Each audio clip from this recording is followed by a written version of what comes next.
All right, we're live. Let's just make sure it's going out okay on the old YouTubes. Come on. Come on. All right, sounds all right. All right, so I guess I'll talk a little bit about E3. I didn't really catch much of it, but first I just ramble on about Breath of the Wild some more. So I made a bit more progress. I've made some progress towards like I'm about ready to get into the Divine Beasts for the like the fire one and the water one. I've gotten to the village of the bird people, but I haven't really made much progress in those side things.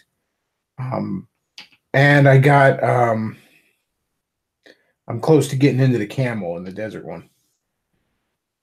And for the longest, I had actually discovered the ninja hideout before, like I was told to go up there. And when you go up there before you're told to, there's just big like stone walls in front of the entrances to each side of it, and you can't get in either side. And it's kind of lame in a game like Breath of the Wild that's so about exploration that they're like, no, you have to be told about this first, then you go there. Um, and I didn't know. I played around with it for a while because I'm like, do I have to do more story shit first, or is there a trick?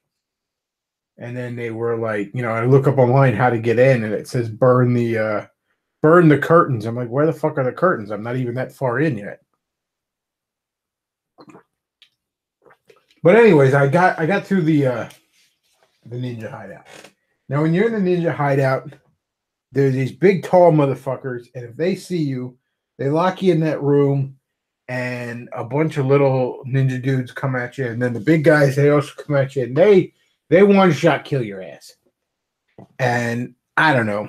I'm never that good at sneaking. I don't like sneaking around. So I thought to myself, you could sneak around, or maybe you don't have to. Ancient Arrow is a one-shot kill, basically anything but a mini boss, right? So they one-shot kill these fuckers? Sure enough, I go in there and make sure I have like 20 Ancient Arrows because I don't know how many of them guys are in there. Snipe the one dude, and he's poof, he implodes in that little mini, almost black hole thing that Ancient Arrows do to guys.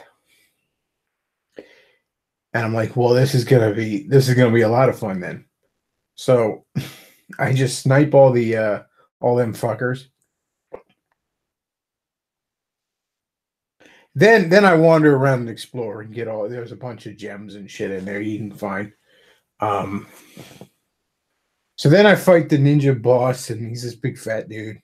He's this fat, out of shape dude. It's hilarious. And I kill him, get the Thunder Helm. Well, after you kill him, then things are a bit different in the world map. Like before, there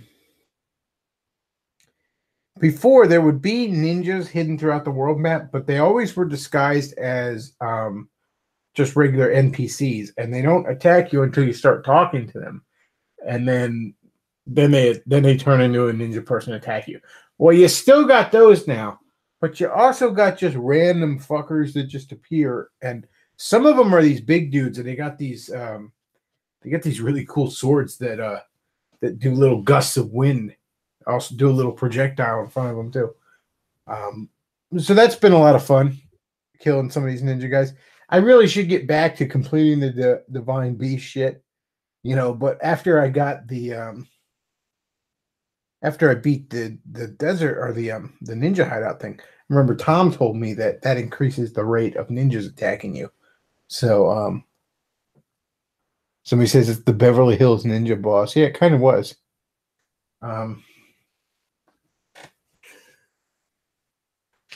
Yeah, it's a fun boss though.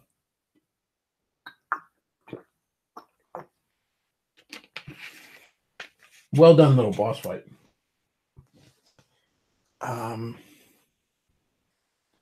Let's see.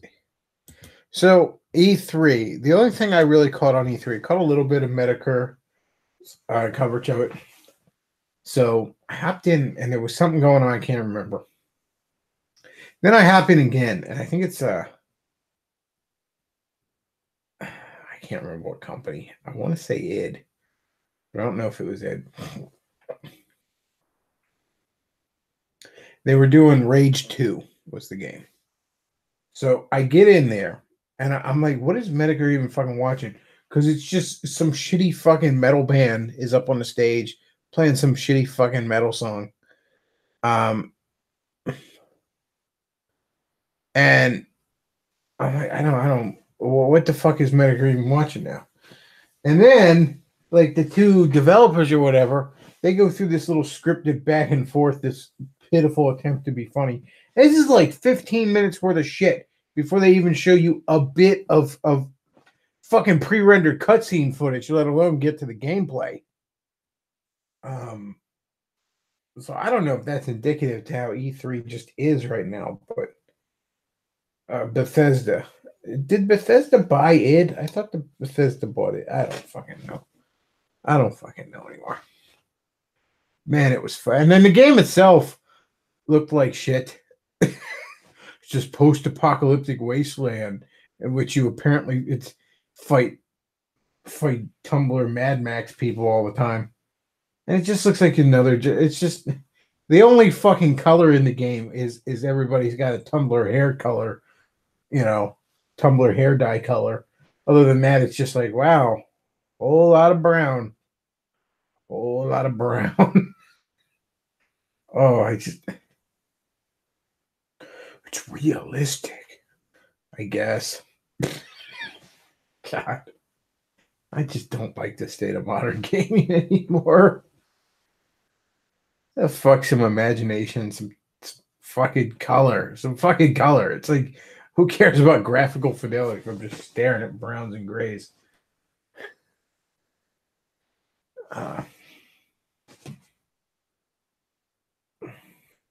I had some jackass on the Bechtloff Facebook page a few months ago. He was busting my ass because I like Mario. He's one of these guys like, oh, you like kid stuff, ha ha ha. And he's like, I like my escapist fantasy to be a bit more mature. And he's one of these guys just rambling on about how mature and adult he is. And by the way, he's got a fucking Facebook profile picture where he's posing with a bottle of Absolute vodka. And I'm just like, I don't know how the hell I attracted this douchebag as to be aware of my ass in the first place. But I'm like, go away. You fucking. There's nothing more childish than a overwhelming desire to prove that you're all grown up. So apparently Nintendo is on Tuesday for E3. Okay. Every year I think to myself, I should really do E3 coverage, do E3 live coverage and stuff like that. And I never fucking do. I'm so bad at this.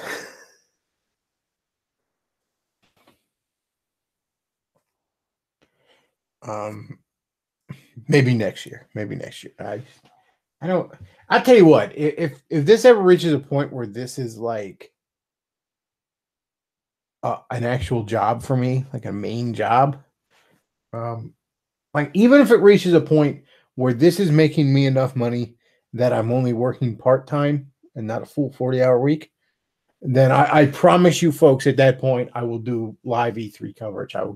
I'll drag fucking Undertow from a self-imposed exile, and I'll bring Pastor Tom on here, all the video game nerds I know.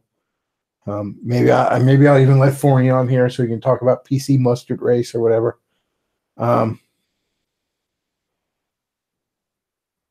So yeah, if this ever reaches a more lucrative state, I'll do E3 coverage. I can't do it like the way it is. Like it's Sunday afternoon. I had so much other shit to do,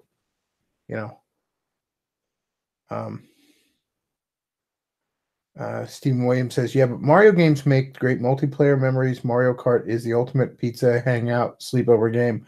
Mario is something you can actually persuade your girlfriend into playing. Oh, yeah, Mario Kart and Smash Brothers are fantastic date games. They really are. I would say a lot of fighting games if it's like fighting games from about 5th or 6th generation or earlier usually make decent date games, but Smash Brothers and Mario Kart are just fantastic date games.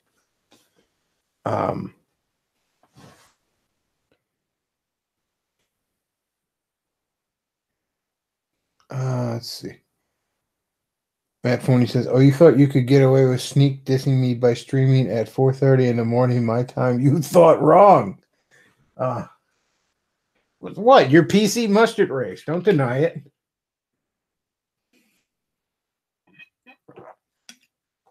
You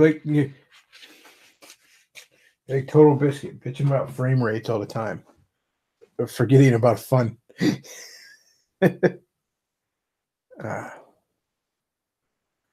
But no, I would like at some point to be doing E3 coverage. It's just I just don't have the time, you know. Ian McDonald says The Incredibles is a mature kids property. Steven Universe is not. I like to think of it as, well, Steven Universe is adult though, if you get my drift. But I like to think of it as, you know, there's quote unquote kids entertainment and there's family entertainment. And ideally, it should all be family entertainment. Everything that we present for kids to watch should be of high enough quality that adults could enjoy it too. Sadly, not the case, but Zach the Bong Ripper says, any Switch games recommendations for an 8-year-old? Well, shit, I guess just like most of the Nintendo games are pretty much family games. So I guess, Sonic Mania, Mario Rabbids, Mario Odyssey. Those would probably all be fantastic.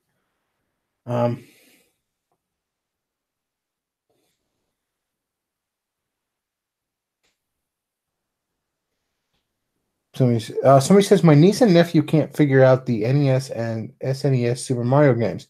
They're so used to open structure worlds like Minecraft. The idea of any structure in a video game freaks them out. That's kind of sad. They don't know what to do when they're handed an objective. That's not necessarily a good sign.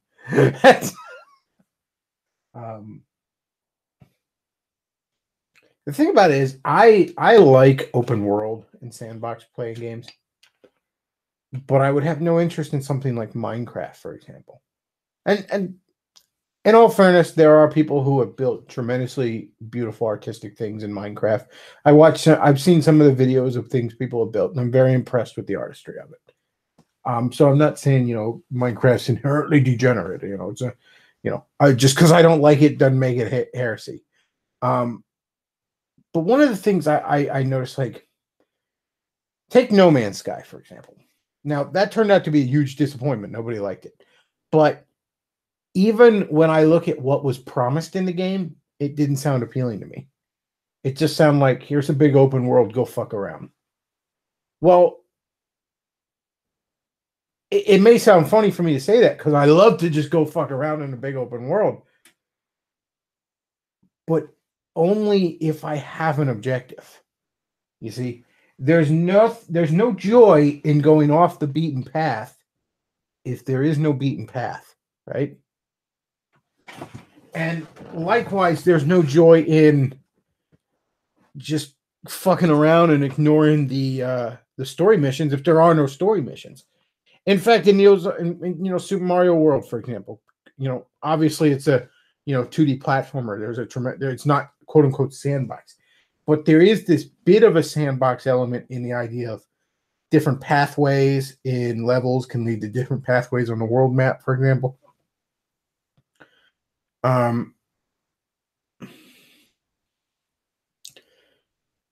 So there is a certain amount of exploration, but it's within structure.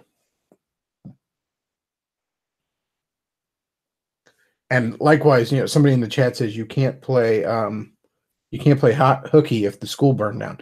Exactly. I haven't been at school for 15 fucking years, so I can't play hooky. I guess I play hooky from work. It would affect my check, and after a while, I get fucking fired from it. But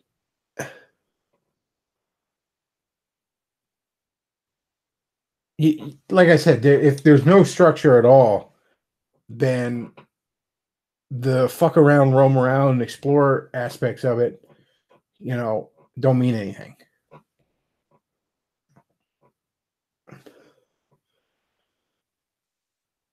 I would say with kids with video games, and this is perhaps true, period.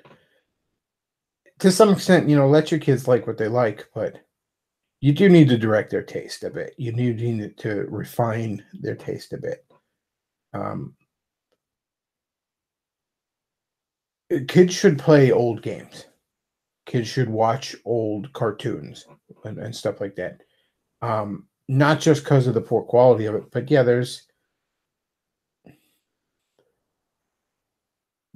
something to. Vice Day said this once about like kids should play older games, and he said, if they won't be one of these idiots that just buys the latest fucking thing and they play it for 2 weeks and then they sell it back to GameStop and forget it ever existed. They won't be one of these idiots that's constantly like the newest, slightly better graphics or whatever. They won't just be chasing after the latest hot thing. They'll understand a bit more about what makes a game actually good.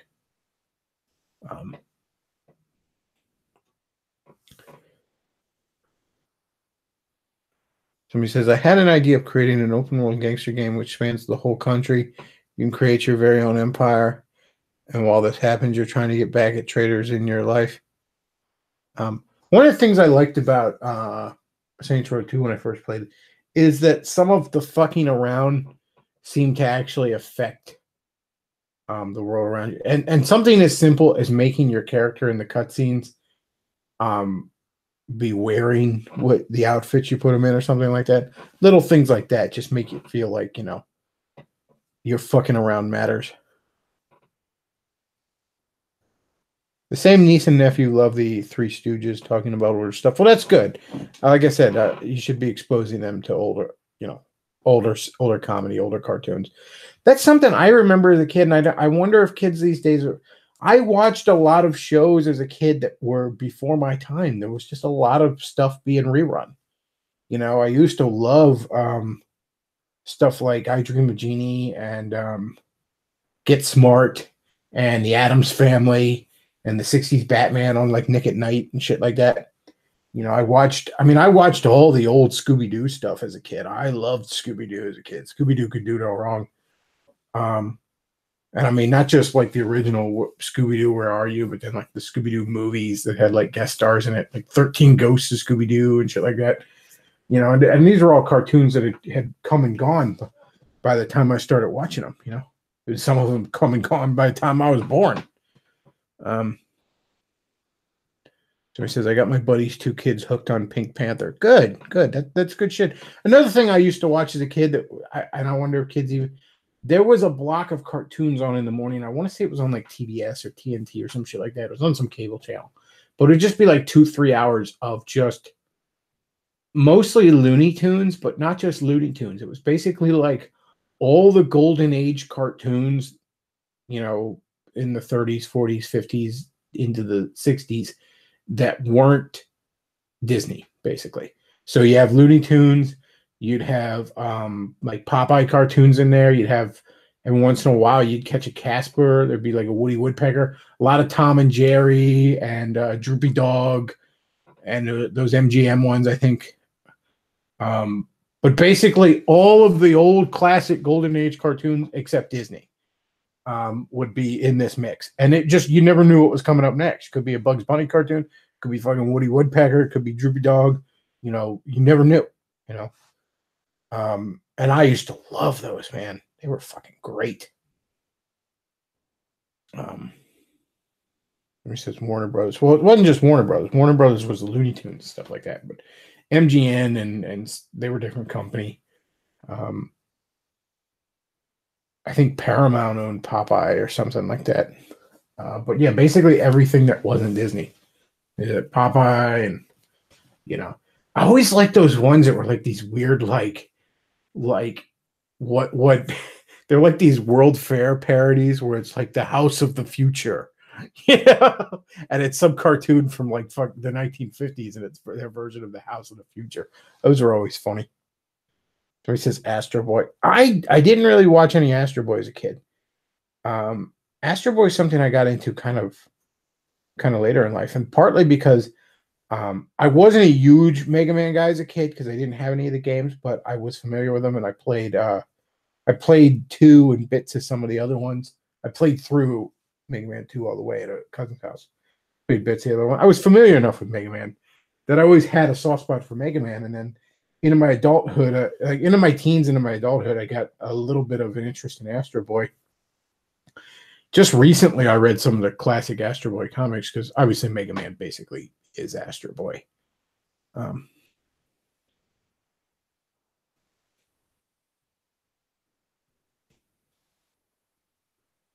let's see. Um,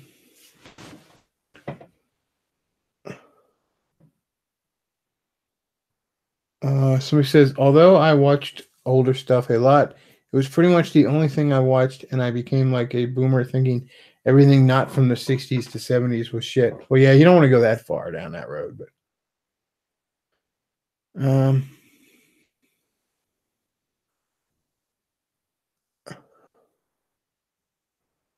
let's see. Somebody says I've gone from hating Disney because I was try hard to maturing and easing up and appreciating the art, then back to hating Disney because they're evil. Yeah, modern Disney certainly is. There's no getting around that.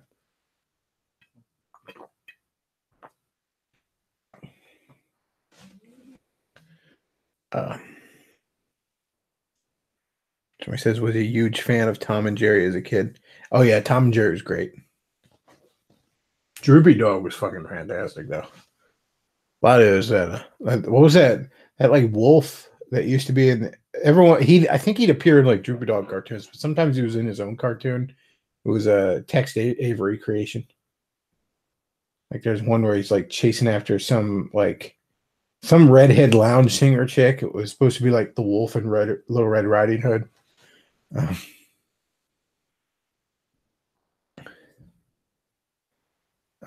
Toad says Boogie died. That's nice. Somebody says, didn't Nintendo do Ren and Snippy? That was always good for a few laughs. Yeah, I was never big on Ren and Snippy. I watched it a little bit as a kid. It was certainly better than Rugrats and Doug. Even as a kid, Doug was just boring, and Rugrats just seemed gross. But not even gross in a clever way, like Ren and Snippy was. Rocco's Modern Life is the only one of those early Nicktoons I think is actually, I mean, legitimately brilliant. I mean, I can watch that as an adult and still enjoy it. My dad used to watch it with me. He loved it. And when I was a kid, I always liked when my dad would get into a show I watched. You know, if adults liked it too, it kind of legitimized it a bit more in your head, at least for me as a kid.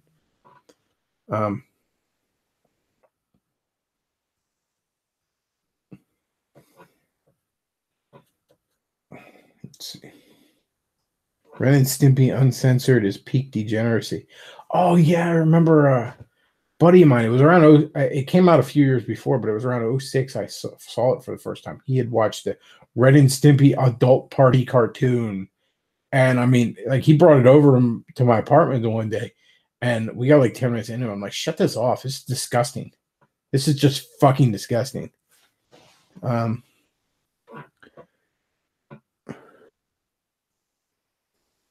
Bechtloff automatic versus revolver, which is better to carry? I don't know, man. I'm not a gun. Like I guess I'm a gun guy because I have a bunch of guns, but I'm not an expert on any of that shit. I couldn't tell you. You know, the best gun is the one you have pointed at a communist. That's the best gun. That's. I mean, I have a 45 handgun. That's about all I can tell you. You know, I got a shotgun. No, I got a little 38 too. I got other stuff too, but I don't know a great deal about guns. I really don't. I got into guns as a young adult, or hell, mid-20s. I think is when I fucking mid to late 20s. I think is when I bought my first fucking gun. So yeah, I'm not the guy to ask those kind of questions. I'm really not. you know, get a gun you're comfortable firing that you can afford.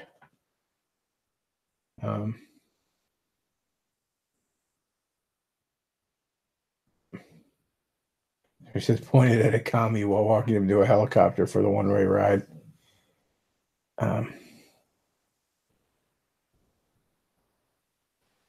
Versus Ninja Gaiden had ninjas versus Lovecraft Cthulhu monsters.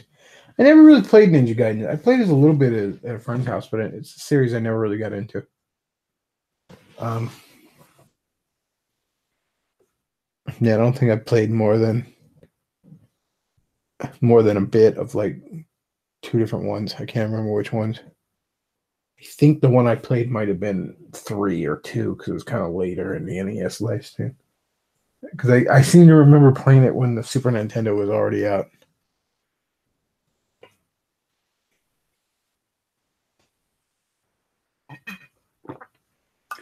I guess I could play it right now. I have a little multi-cart for the GBA, the Game Boy Advance, like a little pirate multi-cart. It's got like 150 NES games on it. I'm pretty sure those 3 are on there.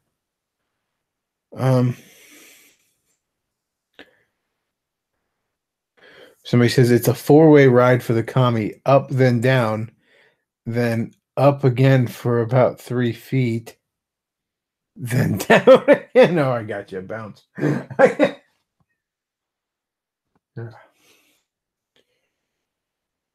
wonder if I can get the if I can get sound. If I can make this sound okay, maybe we'll. No, I wouldn't have video. I guess watching E3 wouldn't be worth it because I wouldn't have video.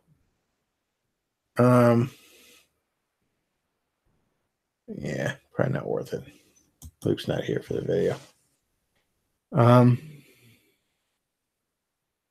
So he says the only game Bechtloff understands is Mario, and it's the metric he judges every game by.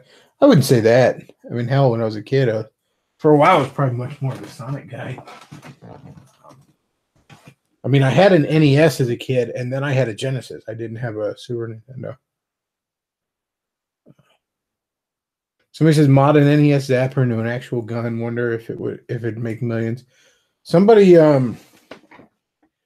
paint it like a 45 handgun. Really amazing paint job to make it look like an NES zapper. It looked great.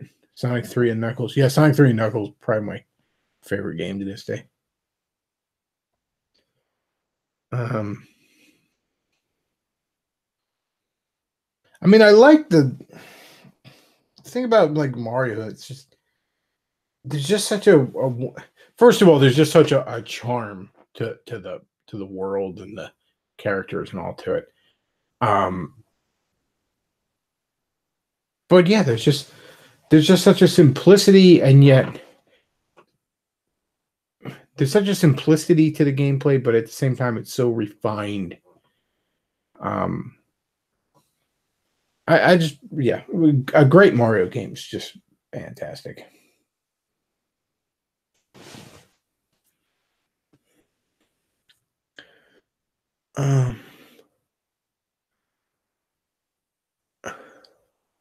Somebody says the modded Zapper would be the only firearm soy boys would own. No, they probably wouldn't. There's a charm to Zelda's rear end. Well, yeah.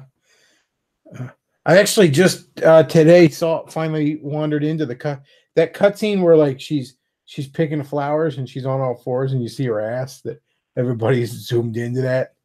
I finally actually stumbled across that cutscene. I found like maybe 6 or 7 of them, I think, so far.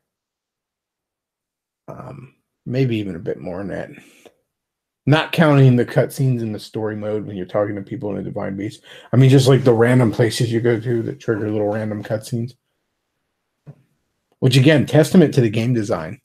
That even little story cutscenes become something that's a bit of a, natural result of exploration.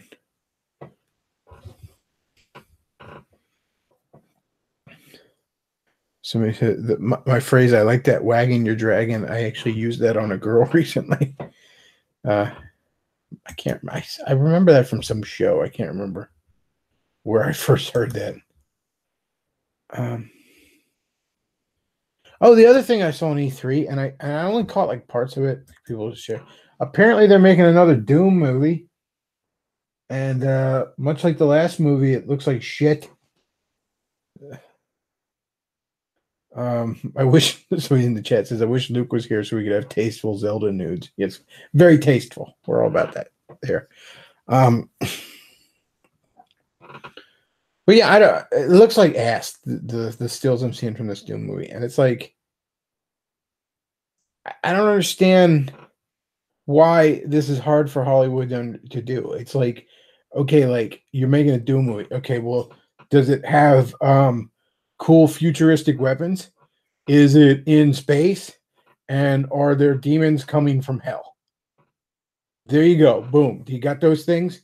And it's like the first Doom movie didn't have the last one. See, Doom is the story about, you're attempting to create faster than light travel. Maybe you're on like a little terraform thing on Mars or whatever. You're attempting to create faster than light travel. You accidentally open a portal to hell. Boom. There you go. There you go. Okay. Space age sci-fi versus literal demons from hell. That is what it is. All right. That's what Doom's about.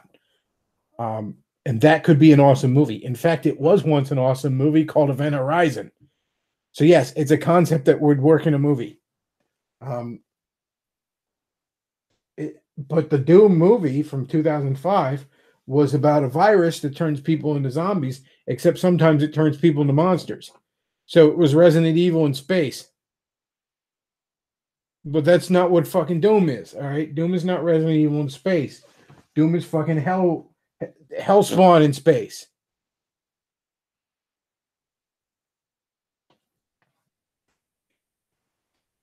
I would love a good Doom movie. I would love a faithful Doom movie. I mean, and then again, to some extent, I have one. It's called Event Horizon.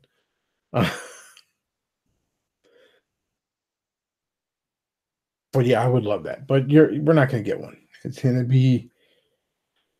to miss the point, and then it's probably going to be full of a bunch of leftist bullshit. I don't know. They'll make the cyber demon look like Trump or something, some horse shit.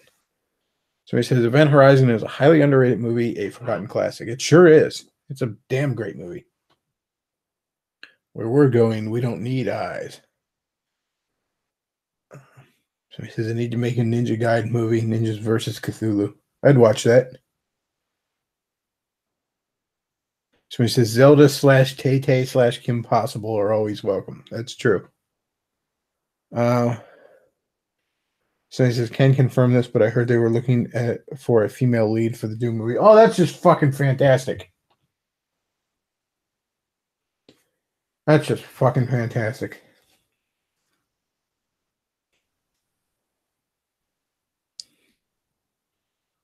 So he says, I always thought Nostalgia Critic was way too hard on Event Horizon. I didn't even know he covered Event Horizon, to be honest. But if he was hard on it, then he's a fucking fool.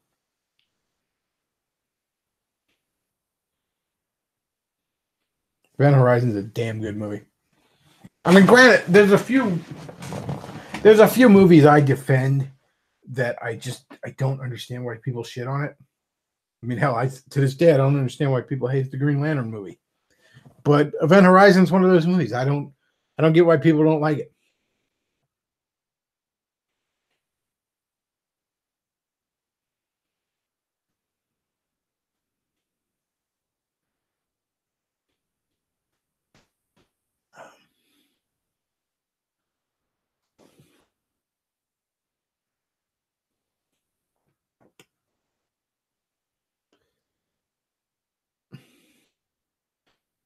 Somebody says it's funny how the creator of Hellraiser managed to create a very theologically sound flick while being an open fag. Clyde Barker a fag? I didn't know. Bechtloff, have you ever had cucumber tea? It's just cucumbers soaked in hot water, then chilled. Drives off the summer heat faster than an ice cold shower. Oh, that sounds interesting. I do like cucumbers, and they do have a cooling effect.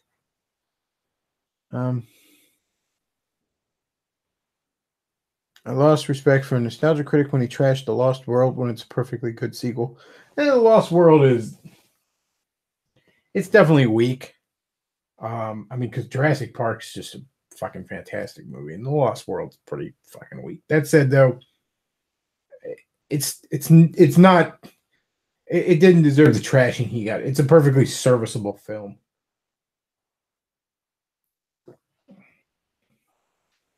Um,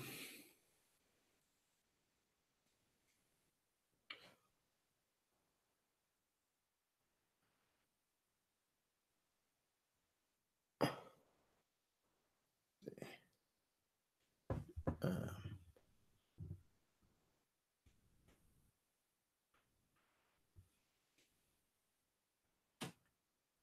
Somebody says a female lead in a Doom movie could start off in armor and lose armor to damage until she's down to a bikini.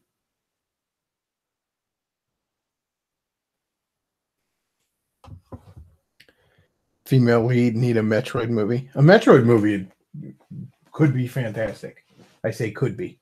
It could easily be a massive clusterfuck as well, but it could be fantastic. There's like a fan made movie called like I don't know, like Metroid Into the Sky or something like that on YouTube, and it's pretty good. I mean, for being a fan made, obviously it's like 99% fucking CGI with this actress in front of a green screen, but it's decent.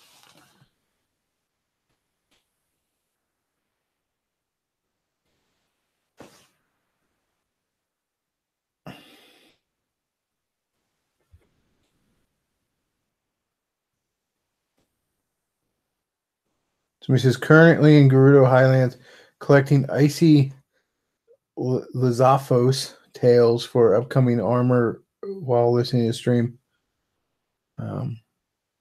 Metroid The Sky Calls. That's the one. Yeah, that's pretty decent. Oh, the other thing I saw on E3 was a trailer for the new Tomb Raider, and it's just like, oh, I hate this grim and gritty fucking Tomb Raider shit now. I miss when it was a fun, pulpy thing, and Laura was flirty and fun and had big old titties. I miss that.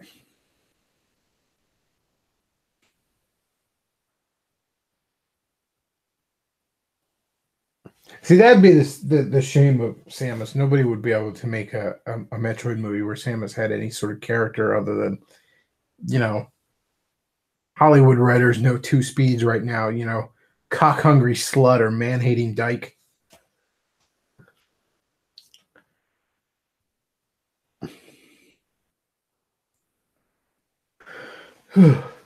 I should probably do more of the missions for the Gerudo thing tonight. See if I can get into the camel. Beat the Divine Beast. I should probably upgrade. I think I have like 40 fucking seeds now. I can probably do another upgrade to my bows or my shields. I know I could afford a shield upgrade. I don't really know if I need one though. I don't go through shields that quickly as I do bows. I'm the type of guy that likes to snipe shit if I can. But I could use another bow slot. I'm actually maxed out on the regular melee weapon slot.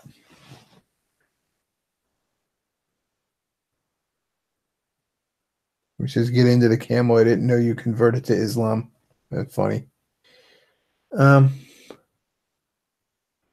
Have you played the new Tomb Raiders? They're fucking great. They're not the same as the old ones, but they're fun as hell. I don't know. They look like shit to me. I played a little bit of the first one, and I didn't care. I didn't have any interest. He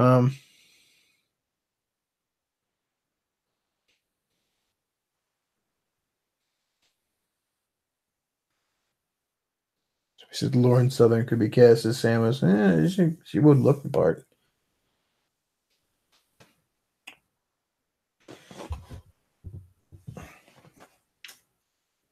But yeah, I didn't have any interest in the games. They weren't. They just seemed like they had the soul sucked out of them.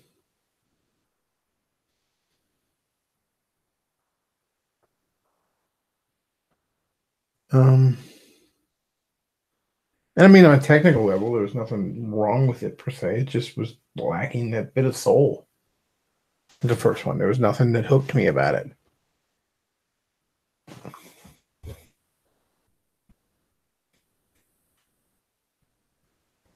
check real quick, see if anybody did a Streamlabs thing. I really should just broadcast through Streamlabs so I'd see it if it goes through, but I don't know.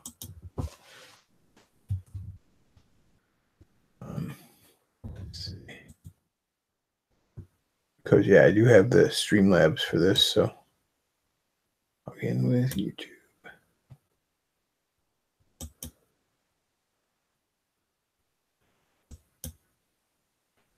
See if it worked. It doesn't look like anybody said anything. All right.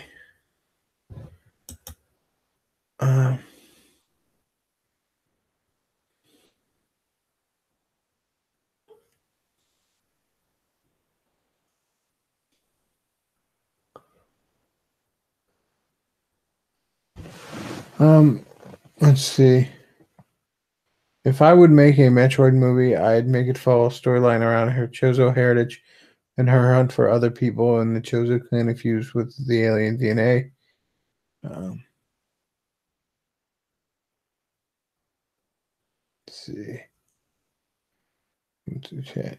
So I said, try the reboot game. Felt more tedious than anything. More like Uncharted series than the old Tomb Raiders. It just felt so modern gaming. You know. Just kind of, like I said, devoid of a soul. You know.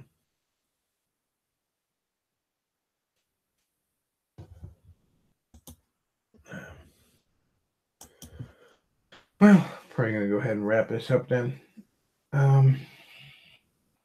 I've gotten a few things off the Amazon wishlist here recently, so I do have a reading pile that I'm going through, and I'll have reviews of them when I'm done. If you want to support the show, do check out the PayPal and the Patreon down below. You become a regular supporter. You send a one-time donation, and obviously there's the Amazon wishlist for, and any kind of media I get off there, game, movie, DVD, whatever, book, whatever. I will do a review of. Somebody says Jay Dyer's book, is it good? It's good so far. I just kind of got into it, but yeah, it's good so far. There's a couple other books I got off there. Have to do reviews of. Somebody says rest in pastries, Boogie 1488. No, I don't think Boogie's dead. Although I did see the there was E3 coverage. Somebody on the Discord server shared pictures of it, where it was Angry Joe was there, a few other YouTubes, and Boogie, and they were sitting on the three other people were sitting on these kind of couches as they're being interviewed, talking about E3 coverage, and Boogie had his own fucking couch.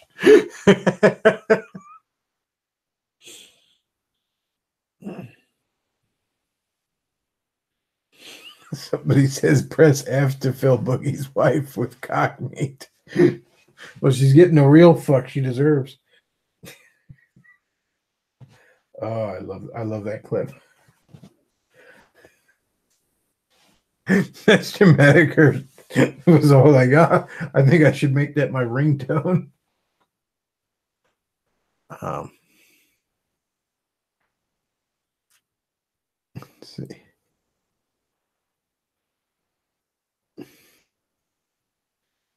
They let Angry Joe back into E3 after the Spoonie betrayal debacle.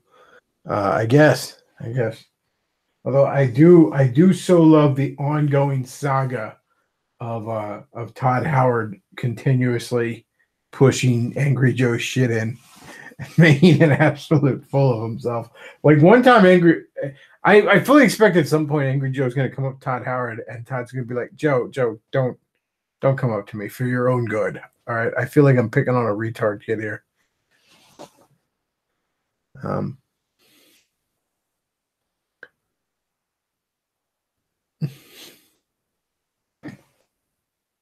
So, all right. That's about all I got for tonight, folks. I want to thank you all for listening. And, yeah, Bechtloff out.